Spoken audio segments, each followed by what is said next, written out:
Every time a company raises funding, we're trying to build a community. That didn't happen before.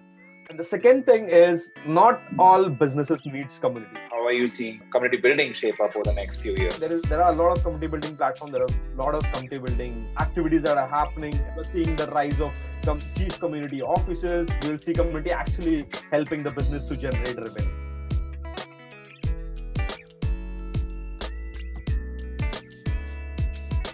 Thanks, Mohammed, for taking the time and being a part of this interview. We just started with Community Hub, putting together resources, how-to guides, and stories from community builders to help other community builders take the best parts of community building and implement in their respective journeys as well. Let's start off with your introduction and your community building journey and what led you to starting on community. Right? Yeah, cool. Thanks, Pramod. Thanks a lot. I love what you're doing at Trado. I've been involved in building communities for the last 5 years. Back in my university, I started doing events and meetups for open source communities like Mozilla. And that was the first thing for me. Later down the line, I came to know it was something called community building. So I started from there and then joined startups, started working with startups in community building stuff. My first role was with a smartphone company back in 2016. I was doing moderation of social media and communities like the forum.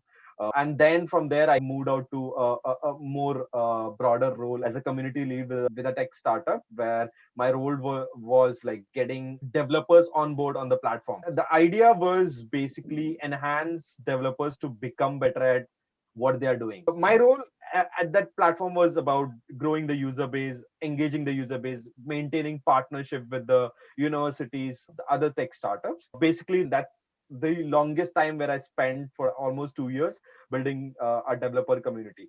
Nice. Now, again, been helping other open source community to host events in our office. So we provided space to host weekly meetups on Saturdays and then hackathons, hack nights, all these developer communities where basically I was part of contributing to a lot of these things so that communities are getting better. They're getting opportunities that they need. That's how I jumped onto Uncommunity when COVID happened. That's amazing and great to hear the journey. I think you've done everything involved with community building.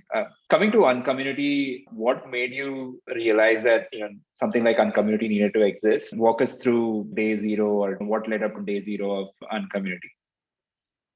Yeah, that's an interesting question. I was always in touch with all the community professionals to learn what's happening. And when COVID hit, people were not able to go out. So I saw people talking about community like more than ever. And everyone is asking, how do you build communities? What are the resources available to build communities? After seeing these questions on Twitter, online, Reddit forums, there was nothing like a central hub or a repository where people want to know what's happening on the community space. That's when I decided, okay, what if we build this where it's a central repository and people just come to the platform and see books that are available to read, podcasts that I can listen to and become better. It's about making better decisions and choices for community builders. It's a lot of noise out there. They just need to make sure that whatever they are selecting or choosing to grow or to engage or to retain, they just need to make better decisions. To make better decisions, you need to give them what's better for you and your community. So that was the idea behind building this. I just reached out to one of my friends. I said, this is the idea. We need to build it. Can you help me out? He said, yeah, why not? Day zero was about curating those resources because still on the internet, you get a lot of information, but not all information will make sense. So we started creating a Google sheet. We spoke about what categories do you want to add? Is it books, podcasts, community experts, tools, platforms, etc., etc. So we had a category, we had a list of names, then going around the internet, finding all those resources, putting them in a format so that we can upload it on our platform, whatever we're building on. Right now, Uncommunity is built on Webflow. It's completely no code. We built a Google Sheet and then we started uploading. And then over the period of time, we found out what's working, what's not working. It's going good. We have seen people actually getting help out of it. We are seeing what people want and we're just trying to move forward from there. Great. Just hearing about you hustling through and collecting all the resources and learning to no code and build it is amazing. I'm a big no code fan myself. If I'm a new community builder and I come onto Uncommunity, explain to me what Uncommunity is and how it can help me. Like what are the different sections? How can I best use Uncommunity as a community builder? Yeah, it's a curated directory of resources and tools that Mhm. community builders can go to Uncommunity.club, and you'll have resources with the categories. You'll have Yeah. book section, you'll have podcasts, you'll have experts, and then you have tools. So there are all these categories, and then in it you have different products. You can just go to Uncommunity, you can look for people who you want to follow and then give them a follow. And then you have jobs. So you can just go look for who are hiring. And then you have basically all the curated information regarding content. So we do Okay. a newsletter MA with community experts. So you'll find all those Yeah. things in one place. So that's all about Uncommunity. Got it. And over the journey, what's been like the key highlight for you? You have multiple sections. You've interacted, I mean, with multiple community builders. You've interviewed like community builders. What's been something that's been memorable for you in building on community.club? We have seen emails to us on Twitter saying you're doing amazing job. This is amazing. It's really helpful. And that is when like it hits us saying we are doing something better and Mhm. people are getting value out of it. We have received so many messages on Twitter, response to our emails that we are getting benefit out of what we are doing. That's one. The second part is we embedded buy me a coffee. So we got 5 coffee from some unknown person like who we even don't know from some part of the world. There is someone in the world who paid you because of what you do and you don't even know that person, then that's Yeah. feeling is amazing. That happened with us multiple times, and even during podcast I think a lot of people want to talk about the journey, what they Yeah. have been doing, the best practices. You just have Correct. to reach out to them. Nobody is too big to say no. Just reach out and I'm sure they'll say okay, let's do it. Why not? So it's been a good journey so far, and that is what keep us going. Coming to the AMAs, from the AMAs that you did, what have been top three learning for community builders that you can summarize or pick like the top things that come to mind?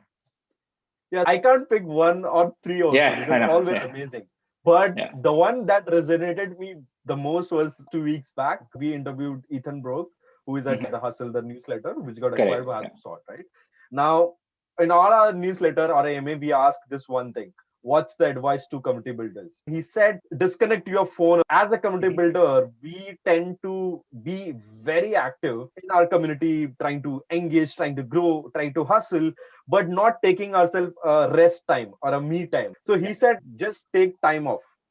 And that is just amazing. Nobody says that. Now I'm Yeah. starting to say that to other people. Just take time off. It's okay. Your community won't shut down. You'll have multiple teammates, colleagues helping you out. When you grow, you need to be there every day, but you need to take time for yourself. And that was amazing advice. And then you have show empathy and uplifting each other. Yeah. As a community builder, that should be your number one goal. Uplifting each other. Someone helped you along the way, you've reached at certain point, then you need to uplift someone else who is not at the stage or level as you. That's Got second. it. And then Yeah. you keep talking to people, keep talking to other community builders every week or every month. Just understand what they do. If I pick three, you need to take time off, you need to uplift others, and you need to just talk to other community builders and listen to what they do. I think all are interlinked in a way. So, like, if you take time off, it'll actually help you sort of zoom out and figure out how you can help the community better. Just to add, Yeah. Yeah. like I was listening to this podcast Balaji on Tim Ferriss show, and he Yeah. said this: win and help win. If you win, then you can actually help someone else. If you're Exactly. not Yeah. winning, then you cannot help others. Yeah. Coming to community's journey, let's rewind a bit and go back to the time when maybe you just started out just a few months in. Walk us through what kept you going and keep building that momentum. And I think it'll be great for people who are thinking of newsletters, audience building, and also community to think of the 0 to 1. How should they approach it? So, Okay, that's a good question. The reason why it's keeping me or my like friend who is Vishal keep going, right? Now you can't see results in day one.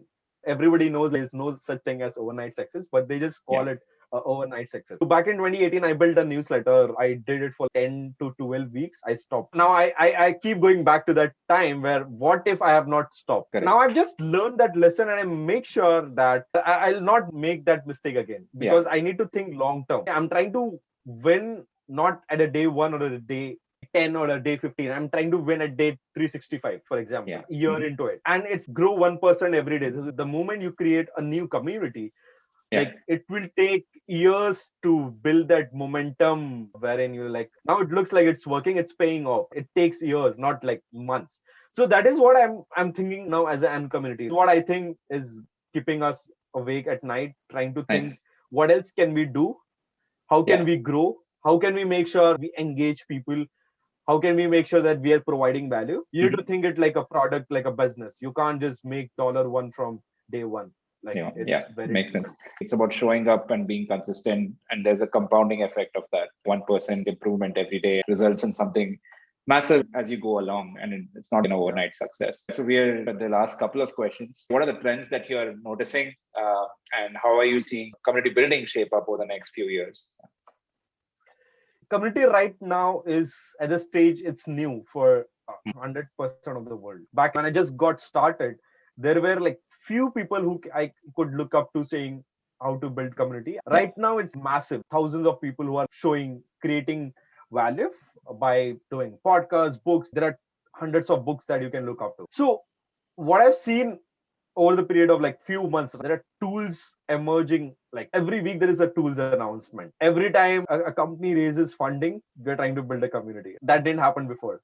A lot of these companies who just put communities for community's sakes without understanding what community is will definitely not go ahead compared to the ones who will take this seriously. And the second thing is, not all businesses needs community. You need to just think whether you need a community or not. You have B2B versus B2C, right? A social consumer product should definitely have a community, but not all enterprise products or a B2B should have a community. The reason why Salesforce now is successful, or a HubSpot, for example, is because of the content they started providing, right? There is this notion saying, come for the content, stay for the community. Right? So HubSpot nailed it really well. So that is what I think. There are a lot of community building platforms. There are a lot of community building activities that are happening. We're seeing the rise of chief community officers. You'll see community actually helping the business to generate revenue. I actually come from a background of related to a product which had community with it. It's a consumer product with social elements, and back when even community was not a buzzword, right? I'm definitely seeing a lot of that, either the community itself being the product or like products with community around them taking off. And then that trend has been accelerated, I think, over the last year for sure. I have a few candid questions, if you might. What book are you currently reading in the context of community? In the context of community, none. But so I'm reading this book called The Psychology of Money, and I'll be reading Amazon Unbound, and then I have Skin in the Game, not read yet. But I love Morgan Housel's Psychology of Money. It's amazing. The way it explains the compounding effect, for example, it's amazing. Got it. Okay. And of the communities that you've been a part of, what's a top of mind community that you had a great experience with? For me, it will be CMX Hub, where I am because of CMX Hub. I was part of the community from 2015 and got in touch with a lot of community builders, started talking to them, understand what they do. So for sure, it's CMX Hub. And then I'm also part of Community Folks, which is a community based out in India for community builders. Again, good memories. We've had events, meetups. It's been a good journey trying to get to know community builders across the world and India. Got it. Cool. So thanks a lot. This was a great conversation to have with you, and a lot of learnings packed in half an hour or so that we had.